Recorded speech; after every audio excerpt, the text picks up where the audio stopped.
आपको लखनऊ ले चलते हैं, जहां पर मुख्यमंत्री योगी आदित्यनाथ वीडियो कॉन्फ्रेंसिंग के जरिए उन लोगों से बात कर रहे हैं घर घर में था, आपके जिनको पास तो नियुक्ति डिग्री पत्र है। दिया गया है। और घर घर में था। दादी के नुस्खे यही थे ना कि सामान्य जो छोटी बीमारियां होती थी या जो ऋतु परिवर्तन के कारण तमाम प्रकार के रोग होते थे, इन सभी में दादी के नुस्खे ही काम आते थे। तब ये बड़े बड़े हॉस्पिटल नहीं थे। उन सभी के बारे में आप लोग अच्छा काम कर सकते हैं। देखिए, सीखने की कोई उम्र नहीं होती है। व्यक्ति किसी भी उम्र में अच्छा काम कर सकता है। तो क्या आप जब महोबा में रहते होंगे तो महोबा और उसके आसपास के क्षेत्र में, बुंदेलखंड इस क्षेत्र में काफी समृद्ध है। चित्रकूट और उसके आसपास के क्षेत्र में इस प्रकार की बहुत सारी संभावनाएं हैं। क्या कभी आपने इसके प्रति कोई अपना जो है इधर भी आपने सोचने का प्रयास किया है कि आयुर्वेद की इस विधा को और समृद्ध करने में आपका क्या योगदान हो सकता है? जी सर। कुछ करेंगे आप लोग इस क्षेत्र में? सर मैं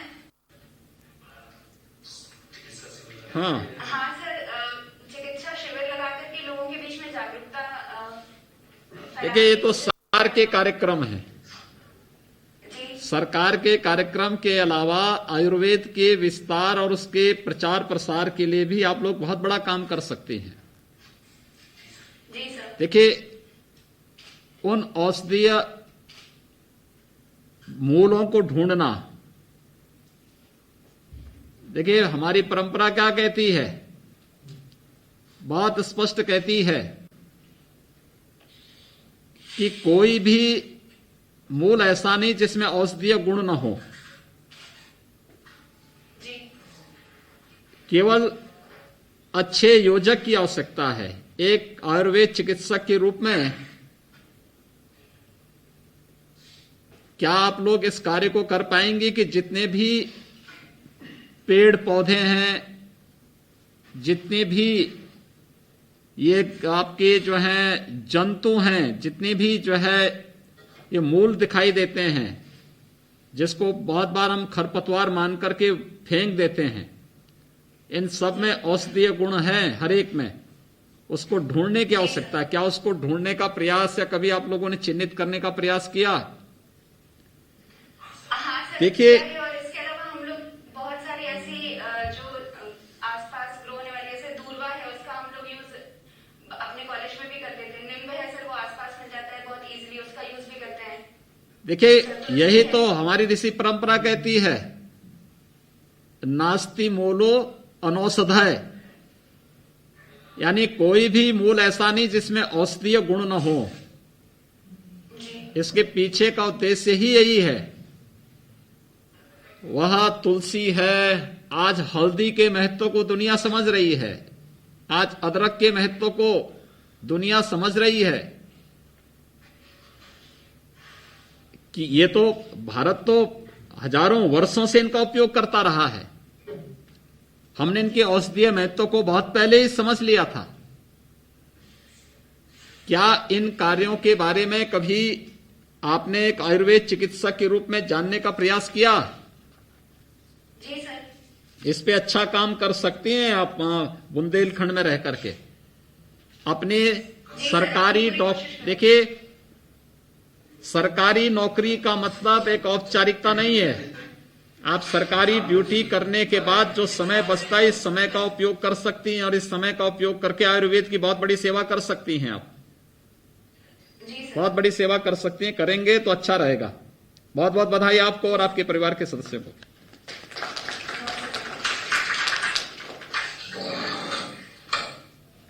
मैं माननीय मुख्यमंत्री से अनुरोध करना चाहूंगा कि वो हमारे सभी नवचयनित चिकित्सा अधिकारियों को अपना आशीर्वाद देने का कोशिश करें।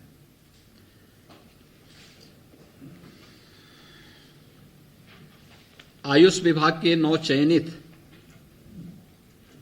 आयुर्वेद और होम्योपैथी विधा के चिकित्सा अधिकारियों के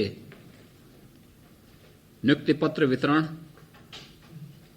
आयुष टेलीमेडिसिन की योजना के शुभारंभ,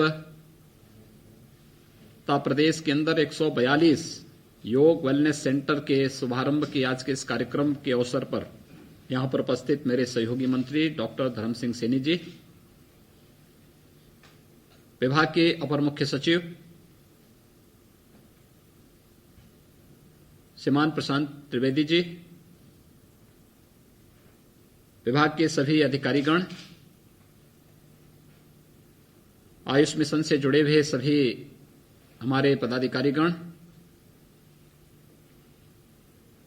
आज की इस वीडियो कॉन्फ्रेंसिंग के माध्यम से विभिन्न जनपदों में उपस्थित हमारे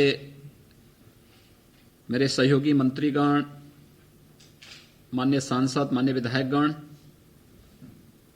हमारे प्रशासन से जुड़े हुए सभी अधिकारीगण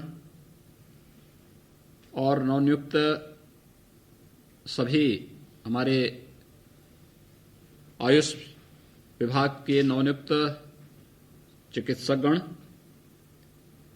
मैं सबसे पहले आज एक साथ लगभग 1100 चिकित्सकों के चयन की इस प्रक्रिया को पूर्ण होने के अवसर पर उत्तर प्रदेश लोक सेवा आयोग के अपने अधिकारियों को हृदय से धन्यवाद देते हुए आयुष विभाग को इस बात के लिए अभिनंदन करता हूं कि इन्हें एक साथ 1100 चिकित्सक मिले हैं और उन्होंने जिस तत्परता के साथ नियुक्ति पत्र वितरण के साथ इनको नियुक्ति की प्रक्रिया को आगे बढ़ाया है, यह प्रदेश के आयुर्वेद और होम्योपैथी चिकित्सा क्षेत्र में अपने कैरियर को आगे बढ़ाने वाले हमारे इन युवाओं के लिए एक अवसर के रूप में है। मैं इसलिए विभाग को धन्यवाद देते हुए सभी नव चयनित चिकित्सकों का हृदय से अभिनंदन करता हूं, उन्हें बधाई देता हूं। वास्तव में आयुष मिशन भारत की परंपरागत चिकित्सा पद्धति को प्रेरित और प्रोत्साहित करने का एक बहुत अच्छा माध्यम है। कोरोना कालखंड ने तो हम लोगों को भारत की परंपरागत चिकित्सा विधा के बारे में सोचने के लिए मजबूर भी किया है। आप देखते होंगे, आप सभी के घर में कोई मेहमान आता होगा या कोई आपका निकट का शुभचिंतक या मित्र आता होगा। आज से 1 वर्ष पहले ये स्थिति थी कि कोई आता था, अगर आपने चाय के लिए नहीं पूछा तो नाराज होता था। आपने उसे अच्छे पकवान नहीं खिलाए तो उसमें नाराजगी देखने को मिलती थी। अगर आपने उससे पहले कभी काढ़ा के बारे में किसी परिवार ने एक चर्चा भी कर दी तो लोगों को माना जाता था कि ये व्यक्ति की सोच बहुत पुरानी सोच है। लेकिन आज कोरोना ने हम सबको जब बचाव का एक मौका दिया, तो आप कहीं भी चले जाइए, किसी भी स्थान पे चले जाइए, वह किसी का अपना घर हो, किसी का कार्यालय हो, किसी का कोई संस्थान हो, किसी सरकारी ऑफिस में चले जाइए, किसी विद्यालय, महाविद्यालय, विश्वविद्यालय में चले जाइए, वहां पे मैं हर एक स्तर पर, एक ग्राम पंचायत की बैठक से लेकर के और नीति आयोग की बैठक तक, हर एक स्तर पर अगर आज के दिन पे सबसे अधिक मांग हो रही है तो आयुर्वेद के काढ़ा की मांग होती है कि साहब हमें चाय नहीं, कॉफी नहीं, दूध नहीं और भी नहीं, हमें चाहिए काढ़ा, यानी काढ़ा की मांग। और एक काढ़ा आयुर्वेद की पद्धति में आज से नहीं, हजारों वर्षों से इसका उपयोग किया जाता रहा है। ऋतु परिवर्तन के साथ इसका सेवन करने की प्रेरणा प्राचीन काल से, और इसमें खासतौर पर तुलसी का काढ़ा तो एक सामान्य घर घर में पिया जाने वाला एक आयुर्वेद का एक पेय है। तुलसी ताजी मिले ठीक, सूख जाती है, उसके पत्तों को सुरक्षित लोग रखते हैं और उसका फिर उपयोग करते हुए उसके काढ़े का सेवन करते हैं। यानी आयुष के प्रति, चाहे वह आयुर्वेद हो, यूनानी हो, होम्योपैथी हो, सिद्धा हो, यानी इन सब के बारे में भले ही हमने डिग्री न ली हो, भले ही हमारे पास उसकी विशेषज्ञता न हो, लेकिन खासतौर पर आयुर्वेद के बारे में, सिद्धा के बारे में तो प्राचीन काल से ही घर घर में दादी के नुस्खे के नाम पर हम इसका उपयोग करते रहे हैं, और ये आज भी हर परिवार किसी न किसी रूप में इनका उपयोग करता है। हमारे यहां हल्दी का उपयोग, कौन ऐसा भारतीय होगा जो अपने घर में भोजन में हल्दी का उपयोग या अदरक का उपयोग या हींग का उपयोग न करता हो। भाई हींग गर्मियों में नहीं सेवन करते, सर्दी प्रारंभ होने के साथ हींग का उपयोग करते हैं। छोटी सी हींग में कोई स्वाद नहीं, लेकिन उसकी औषधीय गुण के कारण भारत प्राचीन काल से उसका उपयोग करता रहा है। हल्दी में कोई स्वाद नहीं, वो तीक्ष्ण है, लेकिन औषधीय गुण के नाते हम लोग हर सब्जी में इसका उपयोग करते रहे हैं। अदरक में कोई स्वाद नहीं, लेकिन अदरक का उपयोग हर भारतीय परिवार प्राचीन काल से करता रहा है। और जब हम करते थे, हमारे पूर्वज इसका सेवन करते थे, दुनिया हमें पिछड़ा मानती थी। और आज जब दुनिया की जान में आफत पड़ी, तो वह भी आप चले जाइए, दुनिया में इस समय सबसे अधिक मांग हो रही है हल्दी की, अदरक की, तुलसी की, और भारत के इस काढ़े की सबसे अधिक मांग हो रही है, जिसको हर भारतीय परिवार प्राचीन काल से, चाय के आने के पहले से जिसका इस्तेमाल करता रहा है। हम अपने आयुर्वेद और इस आयुष मिशन की कीमत को समझें, और मैं धन्यवाद दूंगा प्रधानमंत्री मोदी जी को, जिन्होंने प्रधानमंत्री बनने के बाद आयुष मिशन को एक अभियान के रूप में लिया और आयुष मंत्रालय का ही गठन करते हुए इस विधा के प्रोत्साहन के लिए अनेक प्रकार के कार्यक्रम उन्होंने पूरे देश के अंदर प्रारंभ किए, और देश का पहला आयुष विश्वविद्यालय भी दिल्ली के अंदर बनाया। कितना बड़ा कार्य, कितना बड़ा विस्तृत क्षेत्र है। मुझे आश्चर्य होता है, पिछले दिनों कुछ चिकित्सकों ने विरोध किया था कि आयुर्वेद के लोग ऑपरेशन करने की छूट क्यों दी जा रही है। मुझे उनकी बुद्धि पे तरस आ रही थी। पहला इस धरती का सर्जन आयुर्वेद का ही था, आयुर्वेद ने ही यह सर्जरी की विधा को दिया है, उन्हें यह बताया जाना चाहिए। लेकिन चूंकि आयुष के साथ, मिशन के साथ जुड़े हुए, चाहे वह आयुर्वेद के हों, यूनानी के हों, सिद्धा के हों, होम्योपैथ के हों, ये परंपरागत जो चिकित्सा पद्धति रही है, इससे जुड़े हुए लोगों ने विगत कई सदियों से कोई भी नया शोध करने का प्रयास नहीं किया और अपने महत्व को आगे बढ़ाने का प्रयास नहीं किया। इसलिए वे आप देख रहे हैं के न्यूज, खबरों का सारथी। विदिशा डिटर्जेंट की ओर से आप सबको happy new year. Happy new year. Vidisha detergent की ओर से आप सबको हैप्पी न्यू ईयर। फिट रहना है तो फिटनेस हेल्थ ऑयल ले आओ। You are correct. हाँ, करेक्ट होता है बाबूजी। सही बोले हैं, तो ले आइए फिटनेस हेल्थ ऑयल। खुदी को आजमाया है तो ये अंदाज आया है, खुदी को आजमाया है तो ये अंदाज आया है। तुम में भी मैं हूं, शुद्ध प्लस पान मसाला। आप देख रहे हैं के न्यूज, खबरों का सारथी। मैंने कहा अच्छा मैं दिल्ली जा रहा हूं, आप दिल्ली आ जाइए, मैं दिल्ली में दिखाता हूं। मैं एक ट्रेन गोरखपुर से चलती थी, वैशाली एक्सप्रेस, और गोरखपुर होते हुए दिल्ली के लिए जाती थी, तो उसी में मैं जा रहा था। तो एसी फर्स्ट में मेरे पास 2 बर्थ थे।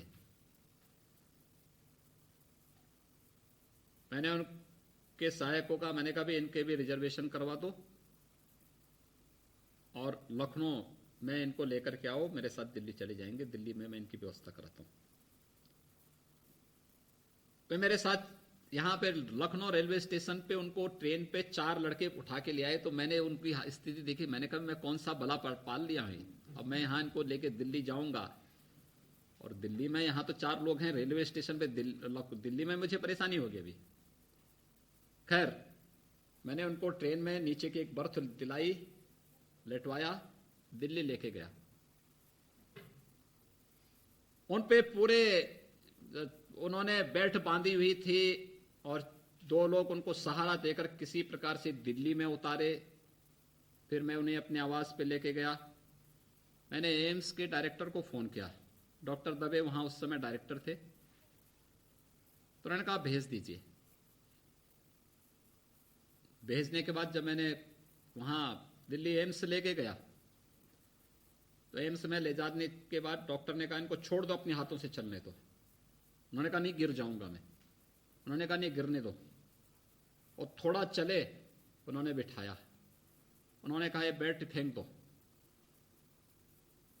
एक्शन के लिए बेल्ट बांधी हुई थी पूरी पीछे से लेकर के। तो उन्होंने कहा मैं 6,000 रुपये में ले आऊं। अरे इसकी कोई कीमत नहीं, आपको ये विकलांग बना दी गई बेल्ट। उन्होंने केवल 2 टैबलेट दी। कहा ये केवल पेन के लिए मैं दे रहा हूं, तो उपचार के लिए नहीं, और इनको आप लेके जाइए। मुझे उन्होंने कहा योगी जी आप इनको 1-2 आसन बता दीजिए, जब ये पेन इनका समाप्त हो जाएगा इनको केवल भुजंग आसन करवाइए और इनको 1-2 अन्य कुछ क्रियाएं करवा दीजिए, ये ठीक हो जाएंगे। आप देखेंगे उसके बाद एकदम स्वस्थ हो गए। यानी बेल्ट फेंक दी, दवा सारी बंद कर दी, और हमने इसके महत्व को कभी समझने का प्रयास नहीं किया है, कभी नहीं किया।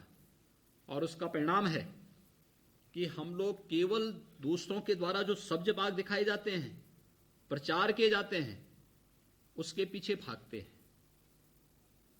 जितनी व्यापक संभावनाएं हैं, और खासतौर पर आयुर्वेद, योग एंड नेचुरोपैथी में ये 142 योग एंड वेलनेस सेंटर जो खोले जा रहे हैं, यहां पर हमने योग प्रशिक्षक को 27,000 रुपये और उनके सहायक को 10,000 रुपये मासिक देने की प्रक्रिया भी प्रारंभ की है। और मैं चाहूंगा कि इसको व्यवसाय न बनाकर के एक मिशन मोड में वे लेकर के चलें। इसमें ईमानदारी पूर्वक वे लोग कार्य करेंगे, इनके कार्यों की समीक्षा होगी, समीक्षा के अनुसार फिर उनके कार्यकाल को आगे बढ़ाने का कार्य भी होगा। और मैं बोलूंगा आयुष मिशन से जुड़े हुए लोगों को कि अभी से इसकी तैयारी करें। दूसरा, आयुर्वेद और होम्योपैथ के जिन चिकित्साधिकारियों की आज तैनाती हो रही है, इसको केवल एक सरकारी नौकरी मानकर के औपचारिकताएं बंद कर दें। आपके ऊपर बहुत बड़ी जिम्मेदारी है, और बड़ी जिम्मेदारी ये कि केंद्र और प्रदेश सरकार ने आप पर एक बहुत बड़ा विश्वास किया है। कई वर्षों के बाद 1100 चिकित्सक एक साथ आ रहे हैं, जिन्हें अभी हमारे जनप्रतिनिधिगण अलग अलग जनपदों में नियुक्ति पत्र वितरित करेंगे। लेकिन आप लोग अपनी सरकारी सेवा को करने के बाद 5 घंटे 6 घंटे की अपनी शासकीय सेवा को वहां पर देने के साथ ही आयुर्वेद और होम्योपैथ दोनों क्षेत्र में जो व्यापक संभावनाएं हैं, जो मैंने भी कहा कि पहले भी मैंने कहा, भारत की ऋषि परंपरा इस बात को कहती रही है कि कोई भी ऐसा मूल नहीं, यानी कोई भी ऐसा जड़ नहीं, जड़ी नहीं, ऐसी कोई भी जंतु नहीं जिसमें औषधीय गुण न हो। केवल एक योग्य योजक की आवश्यकता है। उस योजक के रूप में, एक चिकित्साधिकारी के रूप में आपकी नियुक्ति दी जा रही है। आयुर्वेद उसी विधा का एक आपको चिकित्साधिकारी के रूप में नियुक्ति पत्र दे रहा है। होम्योपैथ पूरी की पूरी विधा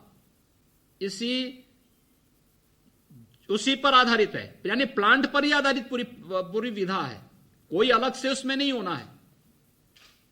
और इतनी सात्विक विधा होने के बाद भी हम लोग इसके प्रति जो हमारा एक भावनात्मक लगाव होना चाहिए वह नहीं बन पाता है। हम इसको केवल सरकारी नौकरी प्राप्त करने तक इसको सीमित कर लेते हैं। जब तक किसी को आप मिशन मोड में नहीं लेंगे, किसी कार्य को जीवन में भले ही आपने एक स्थान प्राप्त आप कर लेंगे, लेकिन इसके बाद की स्थिति बड़ी भयावह होगी। आप सोचिए, पिछले 25 वर्षों में सबसे बड़ी नियुक्ति है आयुर्वेद की, आयुर्वेद और होम्योपैथ के क्षेत्र की।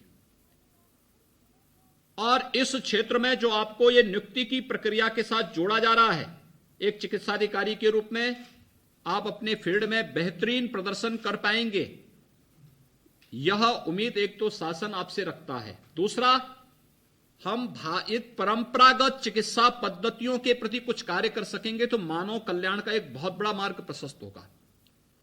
तीसरा, हेल्थ टूरिज्म का एक नया डेस्टिनेशन आप योग एंड वेलनेस सेंटर को और आयुर्वेद के केंद्रों को सिद्धा, यूनानी और होम्योपैथ के केंद्रों को बना सकते हैं। सीखने की एक तमन्ना निरंतर होनी चाहिए। आपका जो कार्य क्षेत्र होगा वहां पर या उसके आसपास के क्षेत्रों में ऐसे लोगों की सूची बनाइए जिनके पास इस फील्ड की जानकारी पहले से है। परंपरागत ज्ञान, बहुत सारे लोगों के पास डिग्री नहीं होगी लेकिन परंपरागत ज्ञान की जानकारी होगी। आज भी आप देखते होंगे गांव में बहुत सारे ऐसे लोग हैं या बहुत सारे बुजुर्ग ऐसे हैं जो जड़ी बूटी के बारे में जानकारी लेते हैं। अभी विगत दिनों मेरे पास एक सज्जन आए थे, उन्होंने कहा कि उत्तर प्रदेश के ही हैं। उन्होंने कहा मैं आपको एक जड़ी के बारे में बताने के लिए आया हूं। मैंने कहा क्या मतलब? उन्होंने कहा साहब ये जड़ी मेरे पास है और इस जड़ी से कितना भी विषैला सांप किसी व्यक्ति को काटेगा, इस जड़ी का हम उसको पानी पोछ का जो है जड़ी रगड़ करके पिलाते हैं और वो ठीक हो जाता है। दूसरा, इस जड़ी को हम कहीं रख देंगे तो उसके आसपास के क्षेत्र में सांप नहीं आएंगे। ये तो बस्ती जनपद के भी सज्जन मेरे पास आए थे, जनपद बस्ती से। आपके आसपास इस प्रकार की औषधियों का भंडार छिपा हुआ है, उसको हम पहचान नहीं पाते हैं, उसको हम देख नहीं पाते हैं। हमारे बीच में बहुत सामान्य, उनके पास कोई डिग्री नहीं, कोई डिप्लोमा नहीं, वे कोई प्रैक्टिस भी नहीं करते, लेकिन उस जड़ी का इस्तेमाल जरूर करते हैं, लेकिन उसका कोई दाम नहीं लेते। बहुत सारी ऐसी जड़ियां हैं जिसको देने वाला व्यक्ति उसके बदले में कुछ लेता नहीं है, क्योंकि ये मानता है कि मुझे मेरे पूर्वजों ने दिया है या मुझे गुरु परंपरा में प्राप्त हुआ है, इसलिए मैं इसका कोई दाम नहीं लूंगा, बल्कि अपने पूर्वजों के प्रति कृतज्ञता ज्ञापित करने और उनके प्रति श्रद्धा व्यक्त करने का उनका एक माध्यम ही बनता है। और ये चीजें हमें ढूंढनी पड़ेंगी कि अगर भारत की, हमारे ऋषि परंपरा ने इस बात को कहा है कि नास्ति मूलो अनौषधेय, तो यह वैसे ही नहीं कहा होगा। हर जड़ी बूटी यानी जितने भी जंतु हैं, जितने भी प्लांट हैं, इन सब में औषधीय गुण हैं। इन औषधीय गुण को ढूंढना और फिर उसके अनुरूप मानवता के कल्याण का मार्ग प्रशस्त करना, एक कार्य यह आयुर्वेद और होम्योपैथ से जुड़े हुए लोग बहुत आसानी से कर सकते हैं। इस दिशा में एक नया प्रयास प्रारंभ होना चाहिए। अपनी शासकीय दायित्वों का निर्वहन करने के बाद का जो समय आपके पास होता है, ये मान के चलिए कि आपका कैरियर इस फील्ड में बन रहा है, इसके पीछे आयुर्वेद और आयुर्वेद के जनक का योगदान है, होम्योपैथ और होम्योपैथ के जनक का योगदान है, जो आपको और आपके परिवार को एक नया जीवन मिला है, एक नया कैरियर को आगे बढ़ाने का एक अवसर प्राप्त हो रहा है। इस फील्ड में हमारा शोध का कार्य और विस्तृत होना चाहिए। आप एक डॉक्टर हैं और एक डॉक्टर के रूप में आप अपने शोध के कार्य को और विस्तृत कर सकते हैं। जानने की जिज्ञासा होनी चाहिए। उस विराट कार्य क्षेत्र में आपका हस्तक्षेप होना चाहिए, लेकिन याद रखना कोई भी कार्य ऐसा ना करना जिससे आपकी ये विधा आपके कृत्यों के कारण अपमानित महसूस हो। इस बात को भी ध्यान रखने की आवश्यकता है। दूसरा, पहली बार, और मुझे लगता है देश के अंदर ये उत्तर प्रदेश ने पहली बार टेलीमेडिसिन के साथ आयुष को जोड़ा है। और मैं चाहूंगा कि प्रदेश के आयुष मिशन से जुड़े हुए जितने भी विशेषज्ञ हैं, इनकी एक सूची बना करके और समय तय करें कि इस समय, इस दिन यह विशेषज्ञ इस कार्य के लिए मौजूद होगा। अलग अलग बीमारियों के लिए तय कर लें और इसको एक निरंतरता दिए जाने की आवश्यकता है। आज भी देखने बहुत सारी ऐसी बीमारियां हैं जिसमें एलोपैथ प्रभावी नहीं होगा। वातज जितनी भी बीमारियां हैं, भाई आयुर्वेद में बीमारी के 3 ही कारण हैं, वात, पित्त और कफ में जिसकी भी यानी जिसका प्रकोप होगा उससे संबंधित बीमारी होगी। तो स्वाभाविक रूप से बहुत सारी ऐसी बीमारियां होंगी जिसकी बीमारी में हो सकता है कि मॉडर्न जो आपकी चिकित्सा पद्धति है ये उतना प्रभावी न हो सके, लेकिन आयुर्वेद उसमें बहुत प्रभावी हो सकती है। वातज जितनी भी बीमारियां हैं, इसका जितना अच्छा समाधान आयुर्वेद आपको दे सकता है अन्यत्र नहीं मिलेगा। ऋतु संबंधी जितने भी यानी मौसम परिवर्तन के कारण जिस प्रकार के विकार आते हैं, इनमें आयुर्वेद बहुत अच्छी भूमिका का निर्वहन इसमें कर सकता है। इसी प्रकार से बहुत सारी ऐसी बीमारियां होंगी जिसमें होम्योपैथ बहुत प्रभावी हो सकता है।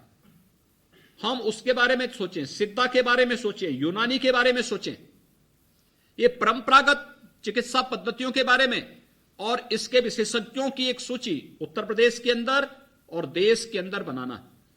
जो उत्तर प्रदेश के अंदर मौजूद हैं, चाहे वह सरकारी क्षेत्र में हो, निजी क्षेत्र में हो, उनकी सेवाओं को लेना और उनकी सेवाओं को एक पोर्टल के माध्यम से प्रदेश के अंदर हर एक जगह उनके लिए फ्री की सुविधा उपलब्ध, यानी फ्री कंसल्टेशन, इसमें टेली कंसल्टेशन की सुविधा आयुष मिशन के साथ माध्यम से हम उनको दे सकें। यह तो जोड़ना ही, साथ साथ देश के अंदर भी बहुत सारी जगह बहुत अच्छे विशेषज्ञ हैं, बहुत अच्छे विशेषज्ञ हैं, खासतौर पर आयुष से जुड़े हुए तो बहुत अच्छे कार्य हैं। याद रखना, देश के अंदर हम लोगों ने हेल्थ टूरिज्म का जो बहुत अच्छा कॉन्सेप्ट देखा है, ये योग, आयुर्वेद एंड नेचुरोपैथी के माध्यम से इस देश के अंदर आया है। और जहां पे लोगों ने इसको मिशन मोड में लेके काम प्रारंभ किया है, वहां पे उन्हें सफलता प्राप्त हुई है। और बहुत अच्छे अच्छे विशेषज्ञ आपको देश के अंदर मिलेंगे। उनकी भी सूची बनाना, उनके साथ एक संवाद स्थापित करना और फिर प्रयास होना कि साप्ताहिक, पाक्षिक या मासिक उनके कंसल्टेशन प्रदेशवासियों को प्राप्त हो सके। इसके बारे में भी हमें इस टेलीमेडिसिन की इस व्यवस्था के साथ उन सबको जोड़ना और इसका लाभ प्रदेशवासियों को देना, इसके साथ हमें करना पड़ेगा। तीसरा, योग एंड वेलनेस सेंटर। ये योग and wellness centre health tourism का एक नया डेस्टिनेशन यूपी के अंदर बनेगा। और मैं चाहूंगा कि इसके लिए जो हम लोगों ने योग विशेषज्ञ और उनके सहायक के रूप में जिन लोगों को वहां पे नियुक्ति दिया है, एक तो इनकी ट्रेनिंग, दूसरा इनके कार्यों की निरंतर मॉनिटरिंग। ये लोग वहां पर जो कार्य करें, ये अवेयरनेस के बारे में करें और योग के बारे में सही जानकारी इनको होनी चाहिए। याद रखना, योग और व्यायाम में एक सामान्य मूलभूत अंतर होता है।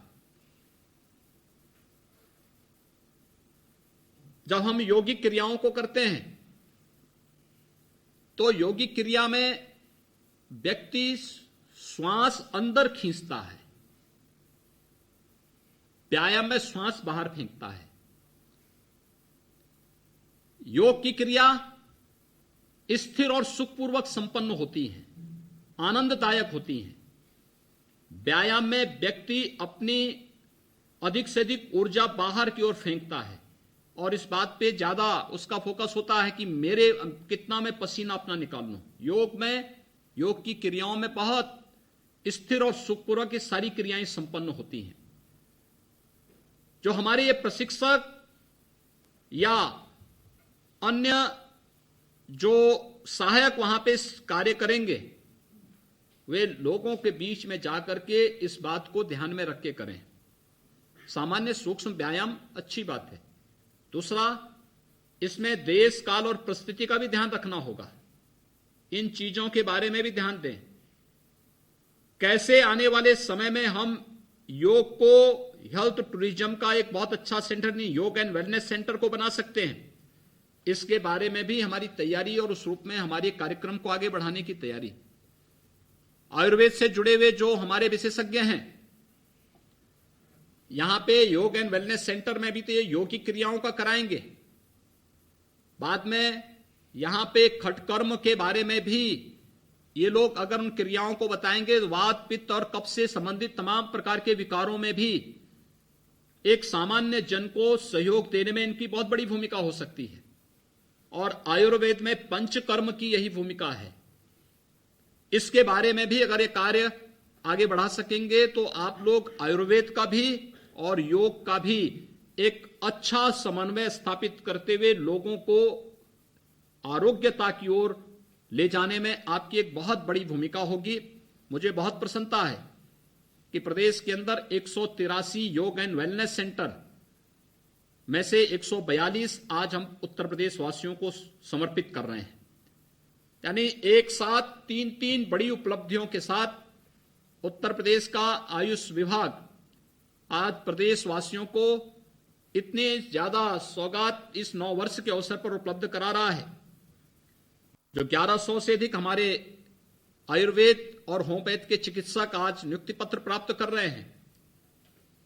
इसी प्रकार से योग एंड वेलनेस सेंटर के लिए योग प्रशिक्षक और उनके एक सहायक के रूप में उनको वहां पर पहले से ही उनको नियुक्ति पत्र उपलब्ध करा करके इस कार्यक्रम को आगे बढ़ाया गया है। टेलीमेडिसिन की सुविधा के साथ आयुष मिशन को जोड़ने का जो कार्यक्रम हुआ है, यह कार्यक्रम इसलिए क्योंकि सरकार की सोच सकारात्मक है और अच्छे लोगों को जनता ने चुन करके जब शासन में भेजा है तो अच्छी सोच के साथ वे कार्यक्रम कर रहे हैं।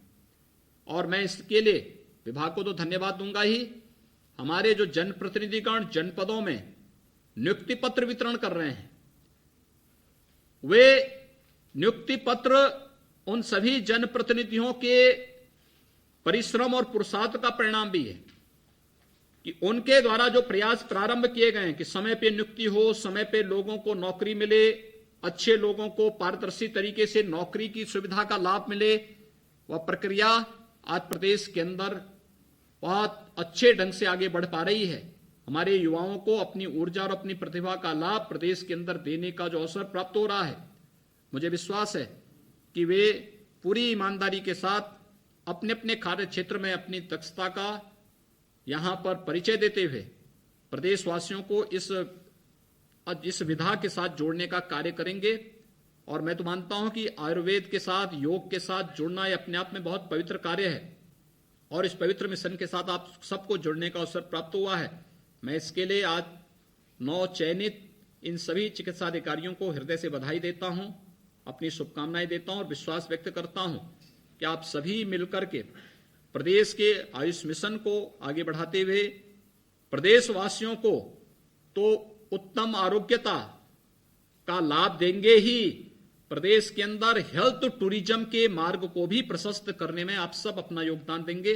आप सबके प्रति मेरी मंगलमय शुभकामनाएं। धन्यवाद। जय हिंद।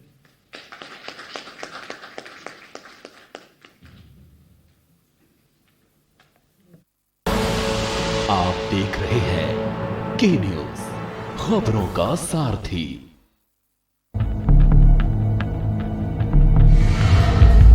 यहाँ इंसानों की नहीं घड़ियालों की बस्ती है। यहाँ आम नहीं बबूल उगता है। यहाँ खेती अनाज की नहीं दुश्मनी की होती है।